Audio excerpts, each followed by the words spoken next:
Time to move on and move forward to hear an interesting conversation, or I would say a discussion on will broadband over satellite services grow fixed broadband penetration in India? That's a question, of course. So yes, there are 27.25 million wired broadband subscribers in India. Fixed broadband, I mean, as per the latest TRAI data. Now, this number needs to grow bigger for adoption of OTT services, connected TV, and bring high-quality video to the audiences. Now, two questions arises, and so many, of course, after that also. So, will broadband over satellite services improve this, number one? Number two is, will the ISPs continue race to bottom in terms of pricing to increase subscribers or innovate services? And to discuss on this, we have our esteemed panelists. But first of all, I would like to invite our session chair. This session will be moderated by Mr. Rajeev Gambhir. Would like to welcome him on stage. He is the Senior Director, Technology and Policy, Satcom Industry Association. Please welcome, sir. We're really honored to have you here. With a big round of applause, ladies and gentlemen, I would like all of you to welcome him. Along with him, we have our industry experts. Would like to welcome Mr. Prem Ojha, who is the Group CEO, Fastway and Netplus. Please welcome Mr. Prem. We have Mr. Gaurav Kharod, who is the Managing Sales Director, South Asia, Intelsat. Please welcome Mr. Gaurav. Applauses should continue, I believe. Well, we have Mr. Kiran Sangoram, Senior Director, Corporate Business, Hughes Communications. Please welcome Mr. Sangoram. We have Mr. Kanse, Chief Business Officer, NXTDIGITAL Limited. We are really honored to have you, Mr. Sameer. We have Mr. Raunak Maheshwari, ED and CEO, Extreme Internet Exchange. Please welcome Mr. Raunak. All of you gentlemen are here. May we please request ladies and gentlemen to please give them a huge round of applause for this session. Now, I would like to say Mr. Gambhir to please take it forward from here.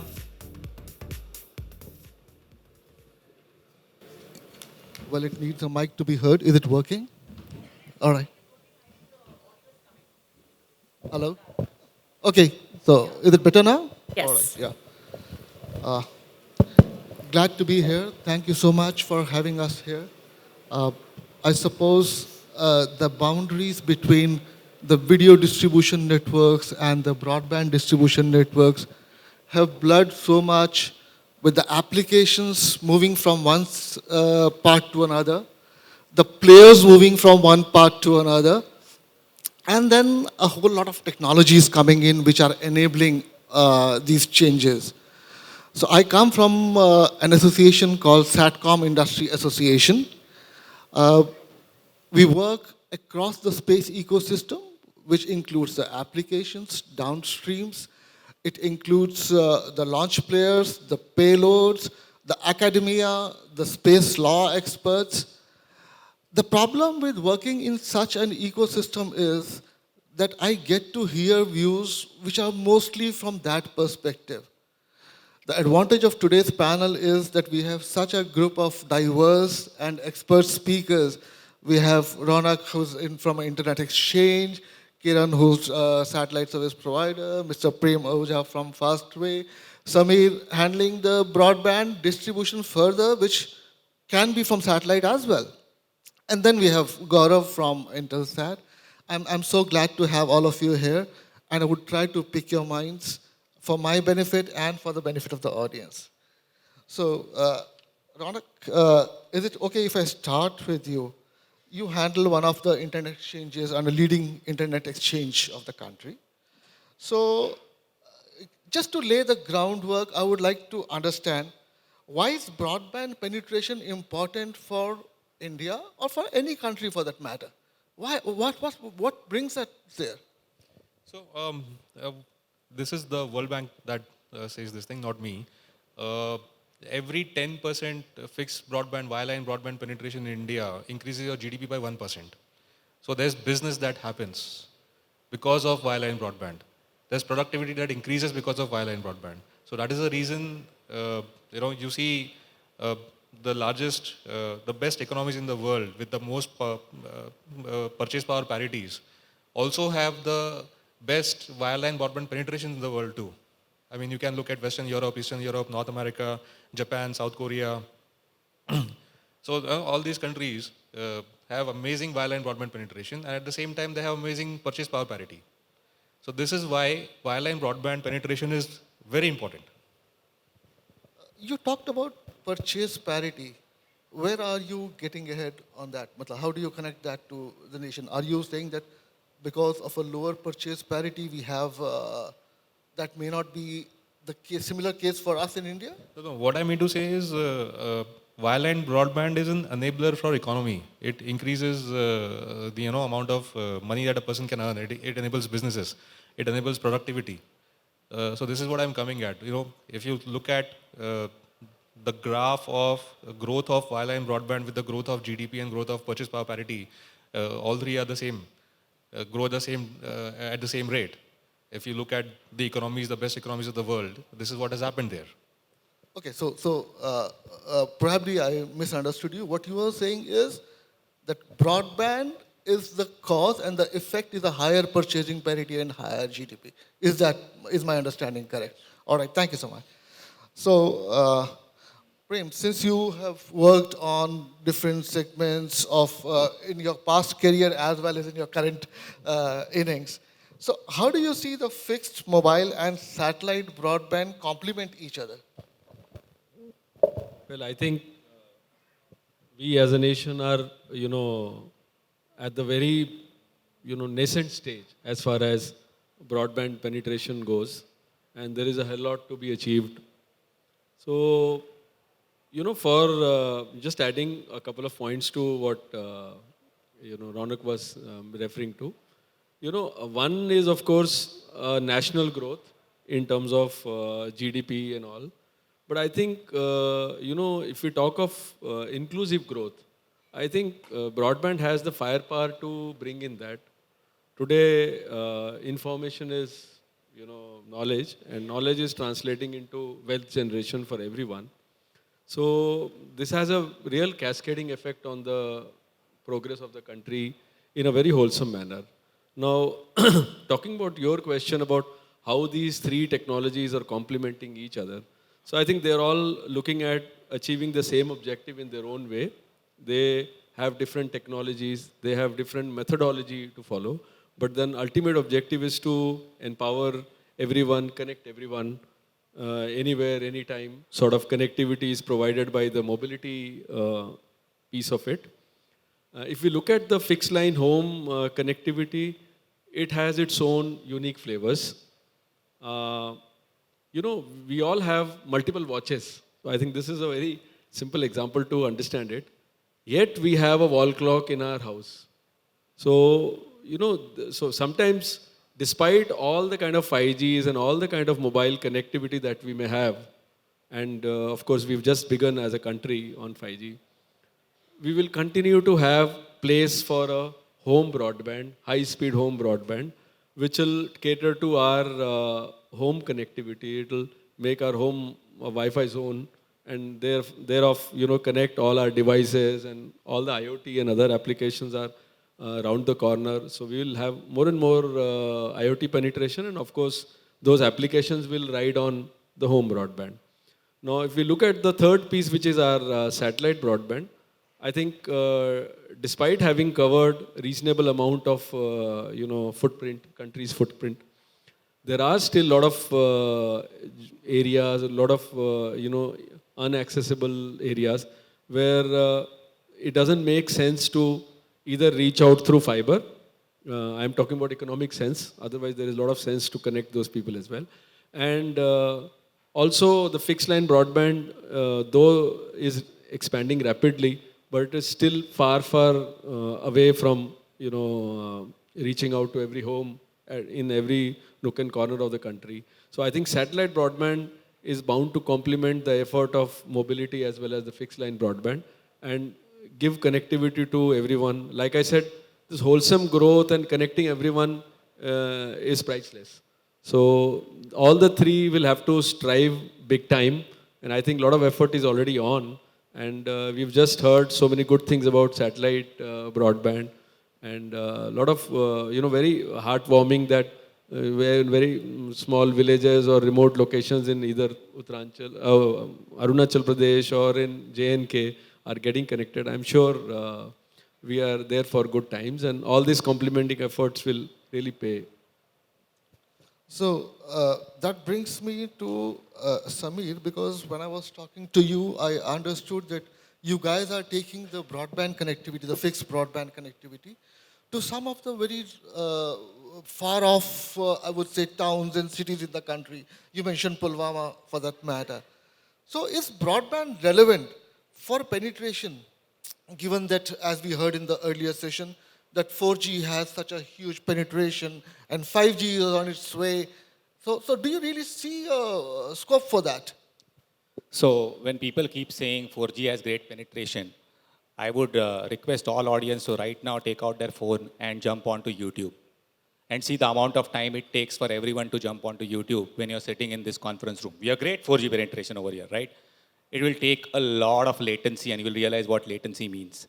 So the problem with this wireless technology is that it's a Ferrari, but it ultimately needs a fuel and it needs a smooth road to operate on. We keep saying that broadband over satellite is for remote areas where there is no connectivity. And we say, look at West, but I would say look at East.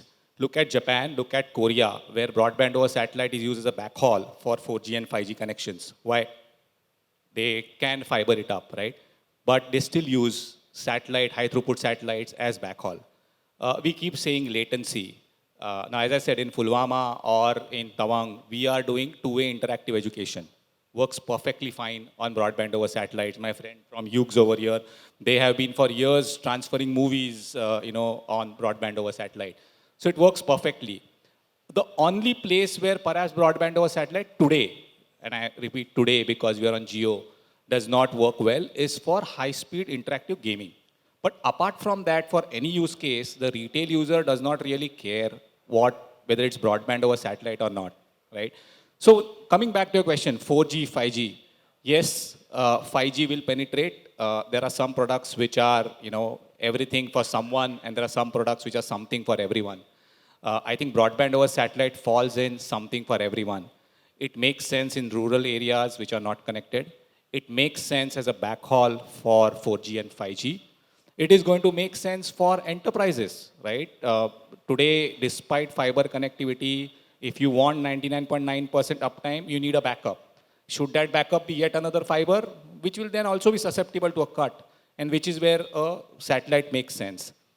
It also, as we move from Geo into LEOs and MEOs, your latencies come down to 2 to 27 milliseconds, which are better than fiber, not comparable to fiber when you consider end-to-end connectivity. Because 5G may be 2 to 10 milliseconds in the last mile, but then you have the backhaul, then you have the path it takes to nearest internet exchange, right? I could technically put a dish right on top of the exchange, and then I have a 2 to 27 millisecond to the exchange, right?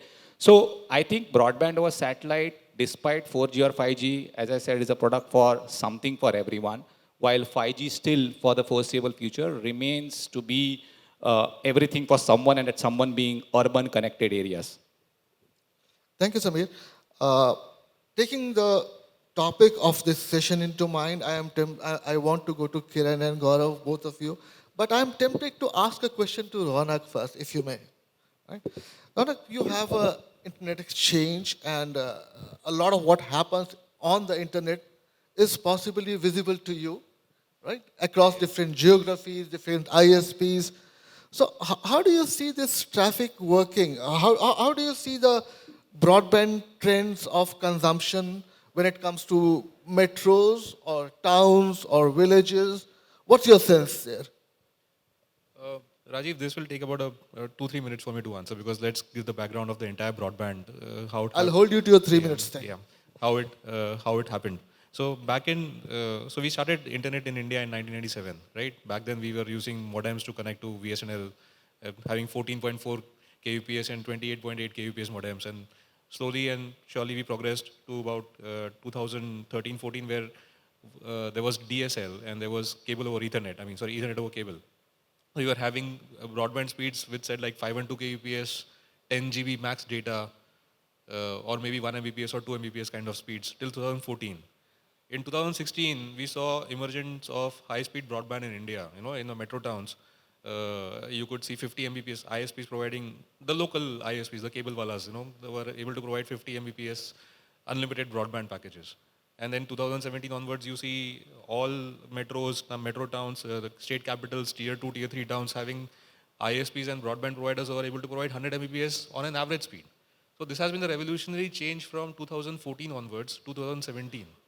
And then pandemic happened and people realized that wireline broadband is important. I mean, you could not really depend on 4Gs of the world to provide you committed bit rate or high speed connectivity always. So when you want to have productivity, you want to have productivity. Like when you want to have a Zoom call, you want to have a Zoom call. Can't wait for 4G to give you, okay, now my pipe is clear. Please do your 4G Zoom call now. It doesn't work that way. So this has been a journey of broadband in India.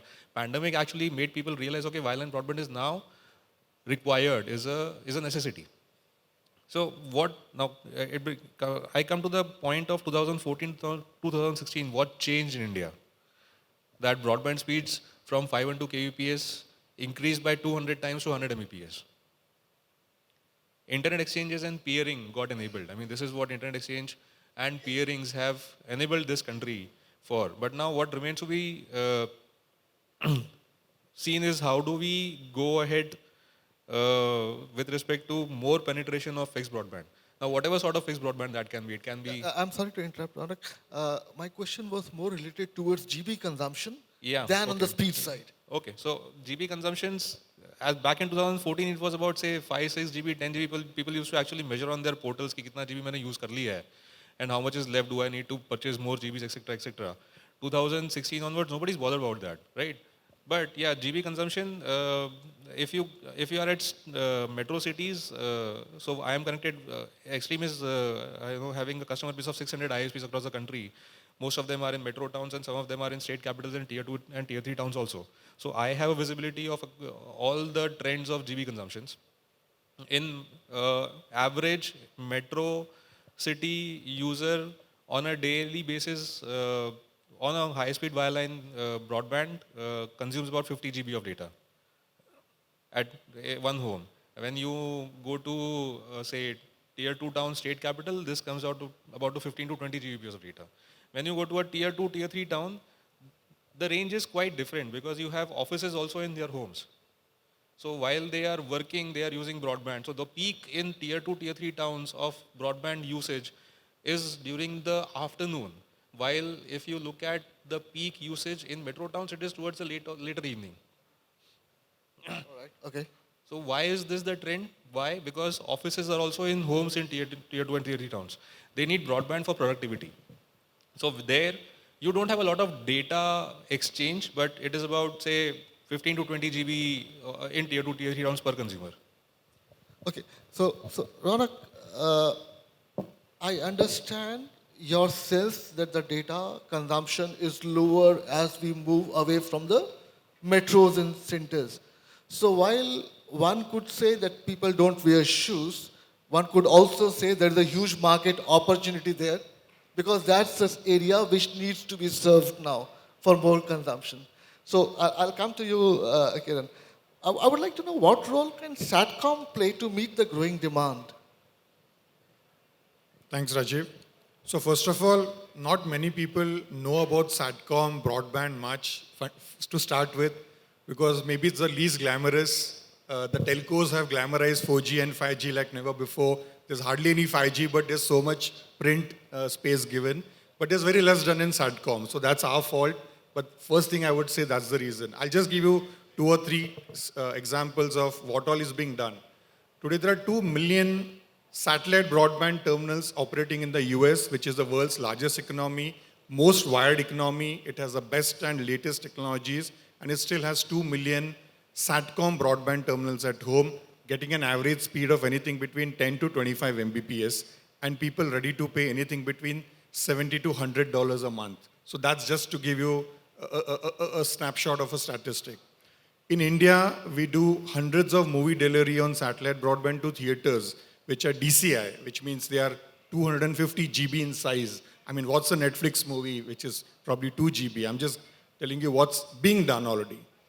Edutainment, that means interactive schools in far-flung places, getting HD quality video, being taught live interactive through smart and interactive TVs in schools from Uttarakhand and Odisha and so on, which are very far-flung. So it's taken the whole application to areas where it was not even possible or thought of. And why not talk about DTH? 70 million subscribers in India. On one hand, if we say broadband and fiber and DSL, so why would a country need 70 million DTH subscribers, paid subscribers, or paid DTH connections if everything else was good? So this, first of all, just establishes there's a lot of work happening in the satellite and what it's already delivering. Now, what more can satellite deliver? I think one is that it can make it affordable. Today, Satcom is not as affordable as any other wireless or wireline technology. There are two ways it can happen. One thing is maybe flexibility on the regulatory side, allowing private operators to put up their own satellite constellations with their own free, I would say, way to go and engage with service providers and customers directly. There's a lot today that happens via ISRO and its arm. Otherwise, that's one thing which can just, you'll not believe the order can be up to a level of 10 and 20. That means 100 rupees can come down to 10 rupees or 5 rupees. That's the scale that it can bring in terms of cost economics for satellite broadband. That's point number one. And point number two, the demand in terms of, in India, the underserved areas are not low on aspiration. They all are aspirational. They want videos. They would like to see Prime. They would like to see Netflix, HD quality services on mobile, TikTok, WhatsApp videos, personal videos. That's only not happening because of the supply and not because of lack of demand. So you create the supply and there'll be a demand. There was the first site of 4G in Kargil, which was lit up by one of the leading operators, and we provided the satellite link in 2 hours. Just the soldiers there choked up 10 Mbps link in 2 hours. I'm just saying that's the kind of demand. You create the supply and the demand is there. So that's what I would like to say in terms of what satellite can deliver. So education, it can do video. Work from home has become a big application today, and many people have migrated from the metros to their tier 2 towns for where they belong. They need good and reliable internet to lead a better quality of life. Thanks, Kiran. I'd like to come back to you later in terms of what is being done to reduce the prices that you said have come down. But prior to that, there's a comment I would like to make that most of the times when we go by trends, future is not linear, it's exponential. So one has to look at what are the triggers that are happening now. Things like a creator economy was not heard of a few years back. The gig economy, the platform economy, all these are triggers that make the curve much more steeper as we look into the future against what it would look if it were doing a linear progression. Gaurav, help me out with this. Whenever I hear about satellite broadband, people talk of few brands which are working on LEO constellations. And it seems that LEO and satellite broadband are synonymous. We did hear in the earlier session, somebody talked about MEOs and GEOs. But help me out. Is there a game for LEO alone in the satellite broadband? Okay, thanks. Is it audible? Yeah, okay. Thanks for the question, and thanks for having me here, the organizers. Okay, so LEOs definitely have made satellite sexy. And I'm using my words carefully here. Without the LEOs coming in, satellite broadband, and I'm wanting to correct my friend Raunak here. He keeps on talking about wired broadband. There is no such thing as wired broadband or wireless broadband. There is something called broadband. The delivery of service or connectivity should be termed as broadband. What McKinsey said in terms of 1% GDP growth for the country dependent on 10% increase in broadband penetration has got nothing to do with wired or wireless. So far as any technology, whether it is 5G satellite, LEO, MEO, GEO satellites, anyone can deliver broadband. I think that's what is going to help an economy grow. That was the first point I wanted to make. Coming to your specific question, Rajeev, yes, so the LEO satellites have really made the industry all other industries, the telecom industry, look up and sit back and look up towards satellite and what is satellite trying to get into, what is new in satellites. But that doesn't mean that it is only the LEO satellites who are going to be able to deliver broadband access to businesses, to consumers, etc. Geostationary satellites have been delivering broadband, and my friend Kiran very eloquently talked about education and healthcare and other areas. Over the last 20-25 years, in India itself, geostationary satellite has been delivering broadband to enterprises, and it has gone one level below to SMEs and SMB markets as well. And geostationary satellites are, I would say, probably at an advantage in terms of the economics on the cost side. On the supply side of the economics, geostationary satellites actually have a cost advantage on a per bit comparison over a LEO satellite constellation. I think in the previous session, Saurabh Sancheti mentioned about why a LEO constellation requires so many satellites. They're much closer to the Earth. There is a capex involved in creating a shell around the Earth so that the whole the whole globe is covered. You need a few hundred satellites, if not a few thousands, to cover the whole world and provide broadband on a LEO constellation. The advantage of a LEO constellation is two key advantages. Number one, low latency, and number two, high capacity. I think low latency is vastly misunderstood as being a key advantage, and I personally don't believe it. And there are enough instances to quote. Lot of applications, in fact, majority of the applications do not have any sensitivity to latency. And except for a couple of applications, and one I think you mentioned, someone mentioned on the panel, about gaming. Real-time gaming is one application probably that really requires low latency. Financial transactions where there's arbitrage requires low latency. I could add one more such application, like telesurgery, if there is a surgery done through a remote automated machine or something. That requires low latency. But beyond that, if you're talking plain vanilla internet access, broadband access, you don't need latency. You're not sensitive to latency. So therefore, LEO is not the panacea for broadband delivery over satellite.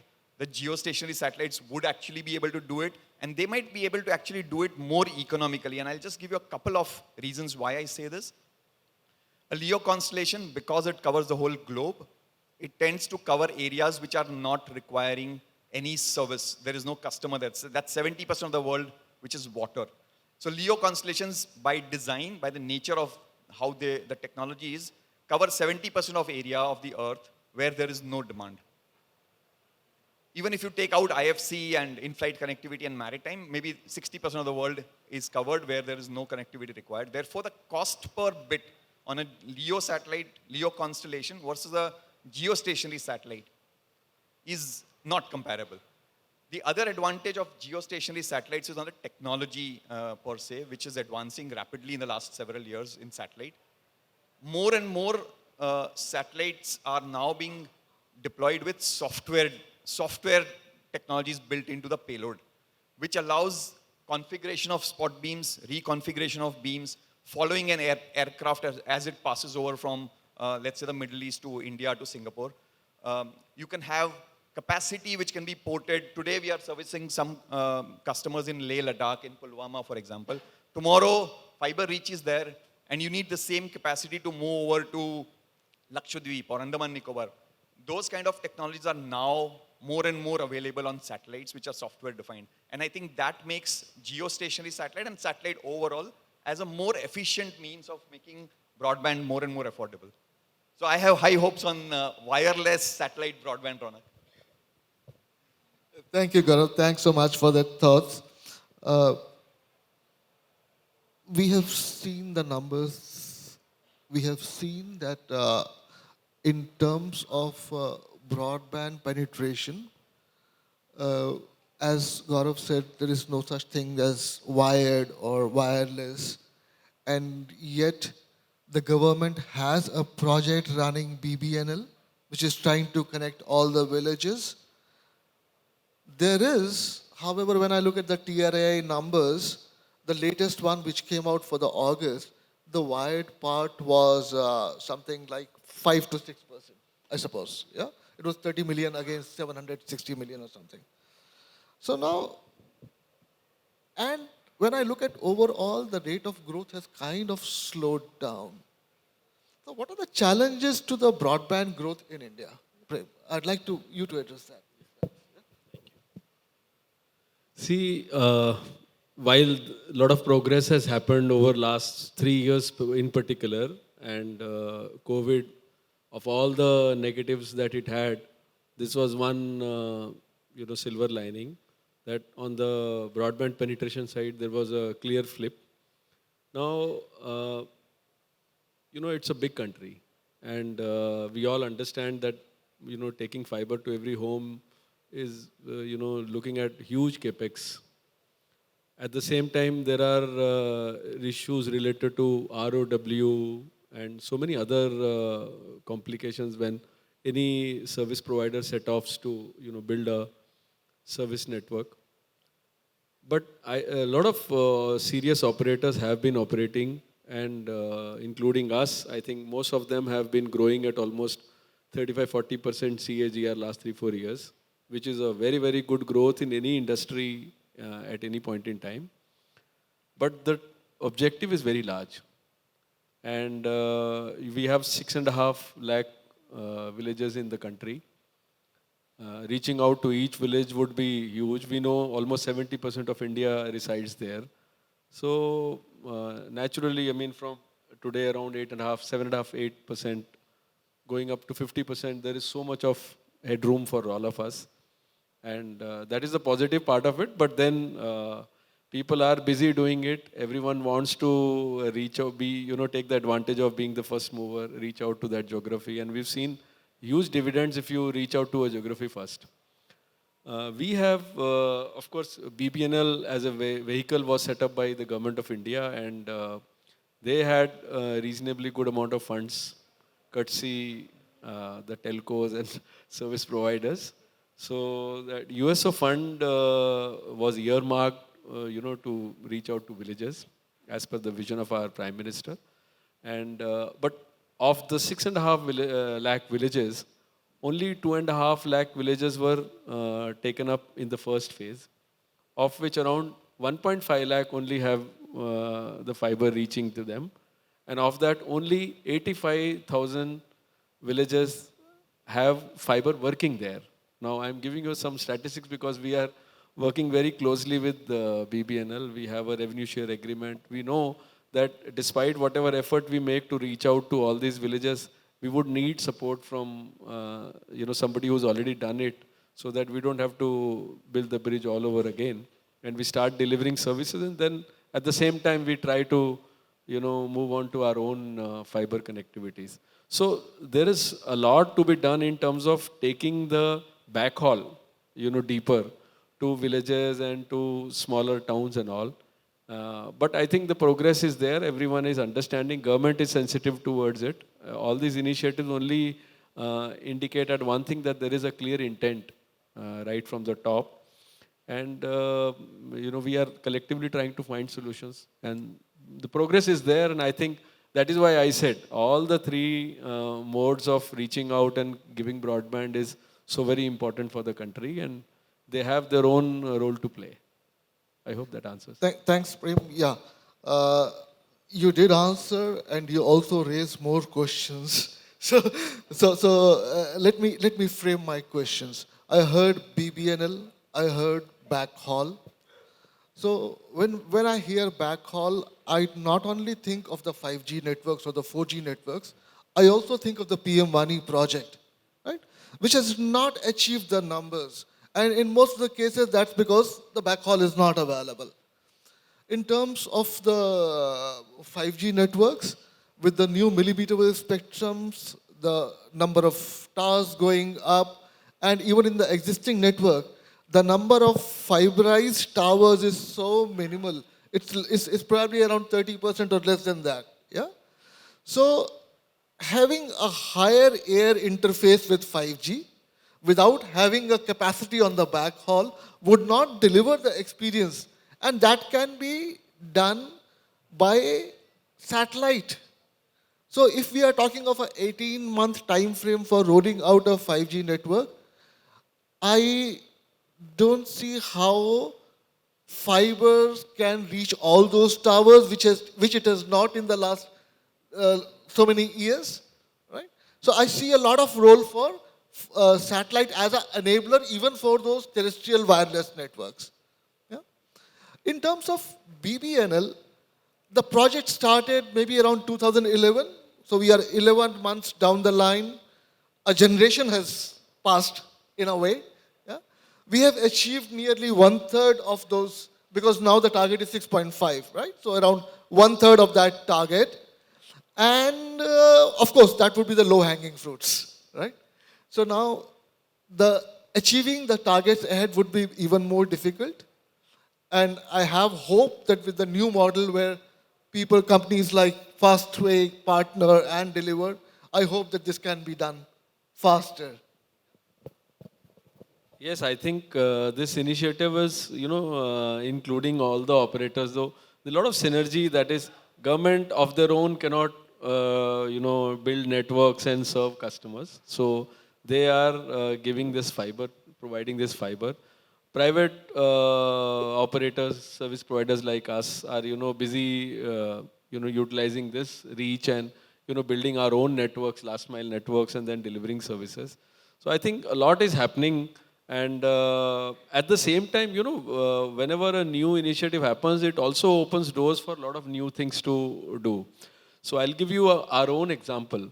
Like in last 1 year, ever since we tied up with BBNL as a partner on revenue share basis, we have already rolled out close to 3,500 villages in Punjab. Now that possibly, I don't have confirmed statistics, but my mind, I think that will be one of the densest rural rollout done by any operator anywhere in the country. And, we have done it for our own reason as a business enterprise. And what we find is the price, capacity to pay is there, willingness to take the services was anyway there, and there is virtually no competition. So, a lot of pluses are there, in this sort of rollout. And actually, it has, in a way, triggered a change in our vision. And now, instead of expanding to a lot of other cities, I am more keen on expanding and covering all the villages that we have. Just one off the thing. Does that ROW help you in rolling out your own fiber through the same ROW? I'm not aware, that's why I'm asking. See, I mean, it's a challenge, and it has remained a challenge for so many years. But then what happens is once you have, used BBNL fiber, you have hundreds and thousands of customers there, then, you have more guts to do the rollout. You are ready to pay a little more in terms of ROW. You are, so that impetus is higher. I think that is helping us. Yeah. The ROW scenario is more or less the same. Okay. Yeah. So I understand that things are moving towards the better with this new model of revenue share coming in. 2/3 of the country villages still not wired. So Kiran, how could USOF benefit from the Satcom capabilities to achieve its targets faster? Because their targets is not route kilometers. Their target is connecting as many villages, right? So how could they use that? So it's two ways. Today, the USOF is made available primarily to the telcos, to the 2G, 4G operators, and they need to look at Satcom as a strategic way of reaching out, going early, connecting fast, and enabling those villages, which I'm sure is a part of their roadmap. Many times, some of these things, it's a matter of priority and it's a part of business case for them. But the government is doing all it can by creating a USOF fund for it and making it available. So that's the first thing. Second thing is, we'll have to look at each technology on its merit and see what's the best way of using that technology. Community Wi-Fi could be an alternate way of reaching out and creating a broadband, I would say, area, a service area, which is a broadband service area, whereby the cost of maybe a Satcom, which today is maybe a little higher than a wireline, that's another way where you create a shared infrastructure, like the old PCO kind of a concept, whereby there's a shared infrastructure in a community Wi-Fi, And that becomes then the self-sustaining ecosystem whereby you can plug in many more things and create a business case. You want to deliver videos there because end of the day, people there are going to, not everyone is going to have laptops. It's the mobiles that they'll want to use on the Wi-Fi. So that's another way. Schools can be used as a great way of creating a community kind of infrastructure because they have a captive audience. There's a certain amount of physical infrastructure. There's a need and demand for connectivity, sheer for the reason of edutainment. So that can become a, like a cluster head, where you can enable it. And there can be some amount of, I would say PPP kind of a model, some initiatives by the government, some which from the private sector. Those are the ways in which, different ways, you look at each technology differently, look at it on its merit and its strength, and use it to, fulfill or meet your objectives. Some are government's objectives of digital inclusion, which is definitely, this is a way. Business objectives by creating a business case. OTTs want to reach out. How do they reach out beyond the metros? They'll have to look at all these technologies and see what makes sense and what are the innovations possible around it to, to reach out. So I feel it's going to be a combination and you'll have to stitch up an ecosystem to make it all happen. Indeed, the ecosystem is certainly imperative that needs to be there. And Samir, help me out. You have reached out to certain villages, some through wired, some through satellites. What kind of new business models are emerging? What kinds of things can we see when we look at satellites delivering broadband through NXTDIGITAL or someone else? So we, Kiran was speaking about community centers and Wi-Fi, right? But if you look at locations like Pulwama, where I've gone for the next 3-4 months, there is no way anyone's going to come to a community center. When it snows, you can't walk outside. Already in November when I went, I was shivering, to get out there.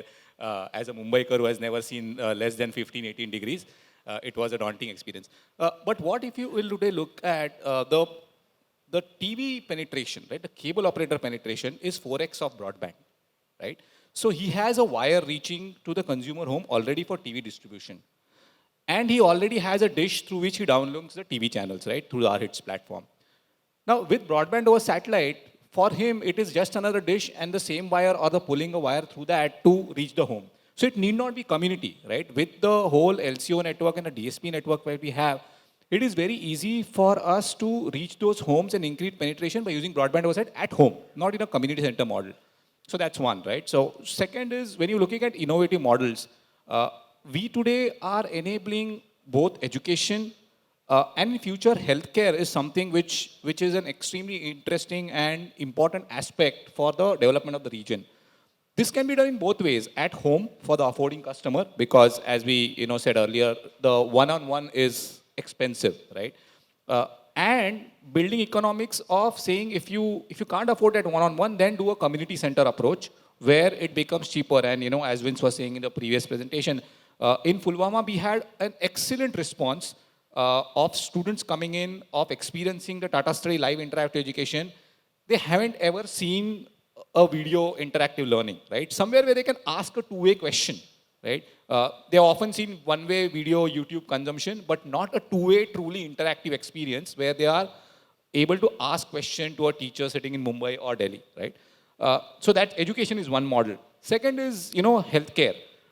We keep on saying that while there are PHCs, we don't get doctors over there and all that is an issue. While a delivery and Amazon delivers medicines, there is no one to prescribe those medicines. It's the unfortunate, situation in the country. So that's where again, kind of healthcare is something which can work in a two-way interactive model. And in fact, in education, we are not even charging them for broadband, right? We are saying that you pay for the education and we will figure out a model to make money from that. And it works brilliantly because, right, Prakash rightly said that ultimately, while social impact has to be created, we are all in a business. We have shareholders to answer to, and while CSR is important, that can't be your primary business. You ultimately have to make money. And I have seen that customers are ready to pay more for education. They're even ready to take a loan for education and pay you. They wouldn't do that for broadband. No one's going to take a loan for broadband and say, because you're giving me, 1 gig, I'll take a loan and pay for it. It's not happening. But that will happen for education. And those are the innovative models which kind of will help in the penetration. Yeah, I was looking more in terms of the business model or the value chain be amortized over maybe more number of users by local distribution through your network or something? Sure, absolutely. So one of the bigger cost element in the broadband over satellite is that cost of the dish, right? The first installation. Now, when you say that our cable operator can put that dish and then distribute it over fiber, the cost automatically comes down for the capex, right? Because he's doing one, kind of input and then distributing to many people. The second aspect of reducing the cost, which I would like to bring here in the previous presentation also, there was the mention of Chaudhary, right? Here in the satellite industry also, there's a Chaudhary who determines the price, who determines what price point should the bandwidth be brought at. And I see no reason for someone saying that this is it, you can't go below it. Regulators should be saying go as far as down as you can, but you can't go above it. But satellite industry, we have this unique case where the Chaudhary says you can't go below this, right? And that would help substantially in reducing the costs and price points, right? So yes, to look at as a cost, as I said, one, the regulator needs to look at how can they kind of deregularize this sector. Two, the LCO taking up the installation costs and then distributing over many people will reduce the cost. And three, when you look at value-added services on top and recovering your money from those as a distribution commission rather than directly for broadband, that is other way to reduce the cost to the end consumer. Raunak, could you help us here? Is the consumer in any way concerned if the broadband is being delivered through a fiber, or it's a backhaul, a satellite, or it's through the BBNL backhaul? Because the BBNL backhaul could again be used for local distribution, right? So is the consumer in any way concerned with that? No. The consumer is not actually concerned with what is the way he is receiving broadband. As far as the application requires wireline broadband or fixed broadband or whatever kind of broadband, he will seek it.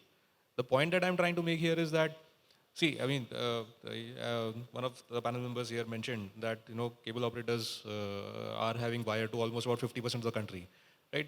Why was this achieved? Because there was demand. Why are broadband providers in any which form, apart from the 4Gs and 5Gs, are not able to achieve this? Because there's no demand.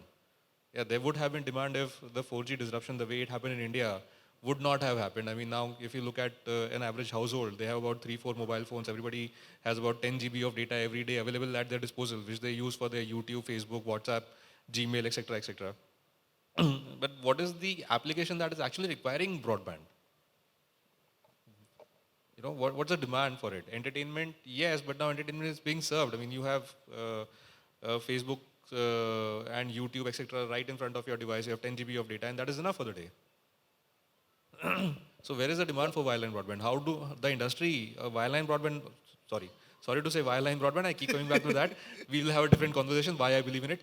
But the broadband industry, fixed broadband industry, needs to think of what is the application that is actually going to generate the demand, or what as a business model can they change to generate this demand? Gaurav, that's a very interesting perspective, and I'd like to come to you on that. So, what kind of service innovations and applications will actually drive this industry and help the users actually be able to consume those services? Yeah, so I think Sameer has already mentioned a little bit about it, and I think that's the way to go. If you compare broadband access via different technologies, then obviously the cost per bit of delivering broadband on fiber or MPLS is going to be much cheaper than satellite, and then fiber could be somewhere in between. 5G, 4G could be somewhere in between. Now, the problem that India faces, and I see time's up, so I'm going to make it brief. So the problem that we have, and despite all the great things that you mentioned, Mr. Prem, about rolling out broadband in rural areas, if you see TRAI's numbers, the rural penetration in India is 37%. And if you see TRAI's numbers over the last 3 years, that penetration has not grown by a big number. So the average growth rate in rural area for internet access has been just about 5% per annum.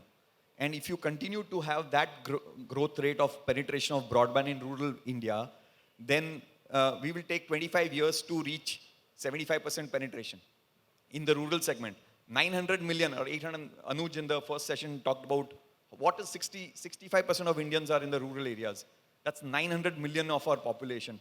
330 million is what is having internet access. 500 plus million customers, 55 crores of Indians do not have broadband access today. To achieve that penetration, I think the models that Samir mentioned makes absolute sense. You don't need to provide broadband for watching YouTube or having Facebook connectivity. You need to provide broadband which is affordable for the right cause. And I think the government is trying exactly to do that. The right causes could be healthcare, education. It need not be gaming for sure, right? So to reach these 500 million Indians who do not have internet access, I think the models that need to be really worked upon, affordable broadband connections for specific areas of, let's say, education or healthcare, sanitation. And I think that is where every technology, whether it is fiber, 5G, satellite, we all need to work together and come to a solution which can allow us to penetrate beyond the already served market. So today what's happening is the fiber is, except in your case, sir, the fiber is reaching into areas where there is already broadband connectivity. We had 10 megabits some years back, and now we got 100 megabits. But when you go beyond a few kilometers outside a metro city, you don't even get 4G connections.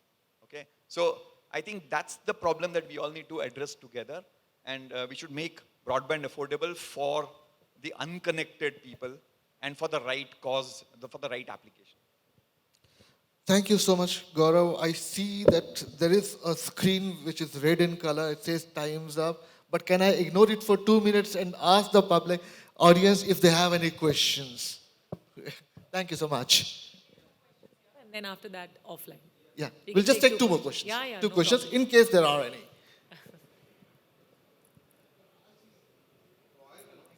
Hello. Can we have a mic there, please? Can I ask a question?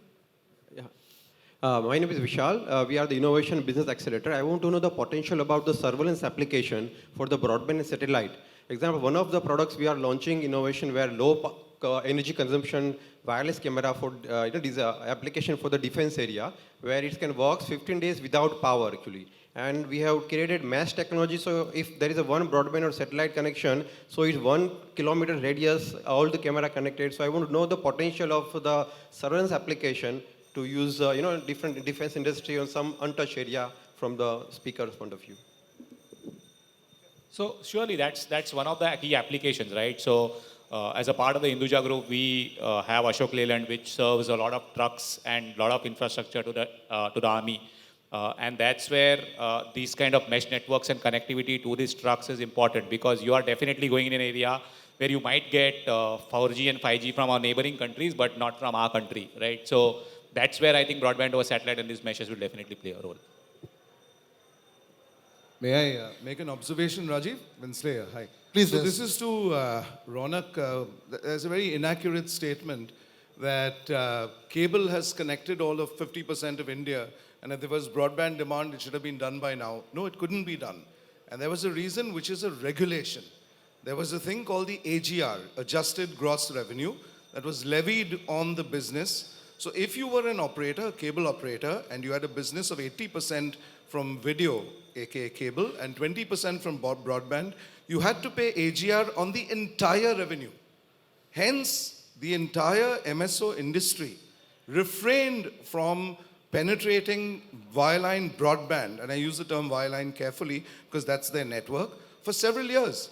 Thanks to the government dispensation that happened in October 2021, the Department of Telecommunications has brought out a clarification allowing and very clearly clarifying that AGR is only applicable on pure internet, which is why Prem has moved with BBNL, right? I mean, all platforms are now able to do that. So it has nothing to do. Demand is tremendous. Supply is a challenge. It will remain a challenge, and that's why multiple facets will come out. Sorry, just wanted to make an observation on the cable piece. Thank you, Vince. Thanks so much. I can always count on you for that. Yeah, please. Mr. Pujari. So after this, we can take the questions offline, I believe. Yeah.